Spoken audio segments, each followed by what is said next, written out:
Hey everyone, Chris Dardzinski here, candidate, U.S. Taxpayers Party, Michigan, 13th Congressional District. My campaign website is leadership1776.com, and I thought I was going to stop making these videos, but I guess I can't help myself. All right, it is October 19th. Happy Sweetest Day to everyone. I think it's kind of a Michigan, Ohio thing. I I know it's a regional holiday, so um make sure you got something nice for your sweetheart today. And I wanted to wanted to go really I was thinking about the number of candidates there are for the US House and the US Senate all together, and you probably have somewhere around 2000 2000 people that are running for the House and the Senate overall, when you factor in all the parties, maybe even a little bit more than that. And so I decided I would talk about stuff that I literally know no other candidates will talk about these things.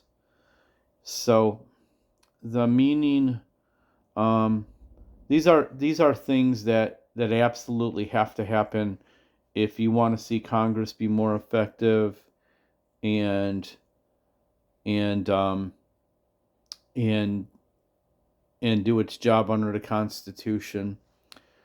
So let's start with congressional committees and subcommittees, and you should go to my Streamline Congress page and read all this. So there are 100,000 lobbyists in America. 2012, it used to be about 80,000 lobbyists. So I've touched on this before. It's a growth industry. Congratulations to lobbyists across America. You are growing. Um, it's not very funny, is it? So, you want to take away the power of lobbyists? You have to do very specific things. Number one, absolutely number one. You need leaders. You need to elect leaders in Congress who are going to do very hard, very ugly, and very, very, very complex things. And they have to be people who are capable of doing these things, not just talking about them, but capable of doing these things. There are many members of the establishment on Capitol Hill, and you need to you need to remove their system of power and replace it with a structure and a system that benefits the Constitution.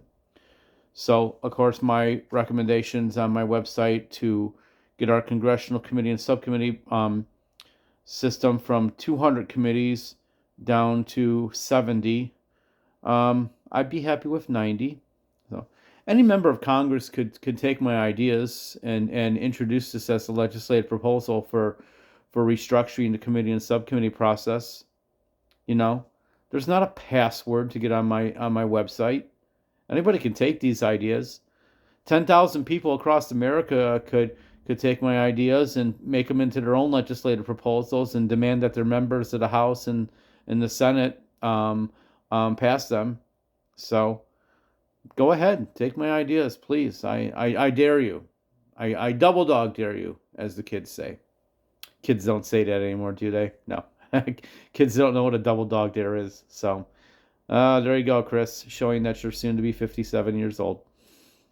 Um, so every committee is assigned a minority and majority counsel, COUNSEL. And these are lawyers who sit there for the majority party and the minority party in each committee, and they look at the markups. They control the markups to each piece of legislation, a legislative proposal that comes through the committee. They're the ones that filter in all the lobbyist language, all the special interest language, anything that a member of the committee or a member of the House or Senate might want within their respective committees and their respective bodies, from their respective chambers, in there. Um, if it's a clean bill, something that is quite constitutional that's been put forth by someone, if it happens to make its way into a subcommittee, believe me, the minority and majority council will make sure that that piece of legislation gets watered down. Okay? This happens all the time. Or that it never makes it out of subcommittee. You know, it's very hard to have. It is really very complicated and hard to get a good legislative proposal, a clean bill, voted out of a subcommittee to a full committee, and then voted out of the full committee to the floor of either chamber, and then voted on, and then you go to a combined committee, a conference committee they call it, and unless the language is exactly the same, and then it gets and then that gets hammered out and revoted on again. So, and then it goes to the president to get signed. So, who could veto it unless it's a veto-proof piece of legislation? So there are about 150 key minority and majority councils that are assigned to congressional committees. And just as a matter of principle, I would fire every single one. Oh, Chris, you're a big meanie. No, these people are part of the establishment. And they are not serving the Constitution. They are not serving America. And they need to be eliminated. Under my I might add this to my recommendations in my policy proposal, my legislative proposal, that maybe we should look at a group of, say, five councils per House and per Senate who are general counsels for all legislation and who are constitutional experts, genuine constitutional experts. They don't play one on TV, the ones who are brought in to cable news to give their expert analysis. God, I hate those people. And they just worry about making sure that this piece of legislation falls within the confines, the limitations of the Constitution. Wouldn't that be a novel idea? So, but yeah, there's about 150 lawyers on Capitol Hill that are literally controlling the majority of the language that goes into the markups that goes into a legislative proposal. Think about that. You don't know who these people are. All right? These are very, very powerful people. I'll give you an example how powerful these people are. Nixon had to replace his defense secretary. I wish I could remember the guy's name. You'll have to Google it. So he went with an interesting choice. He picked the council, the Armed Services Committee, in the House or the Senate. Somebody researched that, who was counsel for 14 years, and actually turned out to be a rather effective Secretary of Defense, because doesn't mean he wasn't a member of the establishment, just as far as daily management, because he knew everybody. So that's how powerful these people are. And they're simply lawyers. So actually, quite honestly, if you have the proper leaders elected to Congress, you shouldn't need these lawyers at all. A member of Congress should be versed, educated, and have done enough proper whole big picture thinking and detailed thinking, and educated themselves on foreign policy, economics, the Constitution. They should be well-rounded in dare I say, a classic style Greek education of the humanities, the actual liberal arts, and applied sciences. Oh wow! Now we're filtering in a classic Greek style education. I don't even think there, out of the 538 members of Congress, I don't even think there's 50 that qualify for that. I'm probably being very generous there on Sweetest Day. Happy Sweetest Day to all you 50 members there that I just gave that great title to. I'm getting off track, sorry. But yeah, those 150 people can control legislation that affects the entire nation. Think about that. I mean, really think about that. They're not needed if you have the proper leadership. And of course, if you're just working on pieces of if pieces of legislation are being introduced that deal with downsizing the federal government and getting it back into the limitations of the Constitution and proper tax law and all that, and proper domestic spending and military spending and proper foreign policy and foreign aid. So these are things that absolutely have to happen if you want to see Congress be an effective legislative body, one of the three branches of government. So, yeah, there we go. Well, it'll be a singular distinction I have for the election season of 2024 that I was the only candidate for Congress that not only suggested these things in detail and articulated them, but I wholeheartedly agree that they need to happen.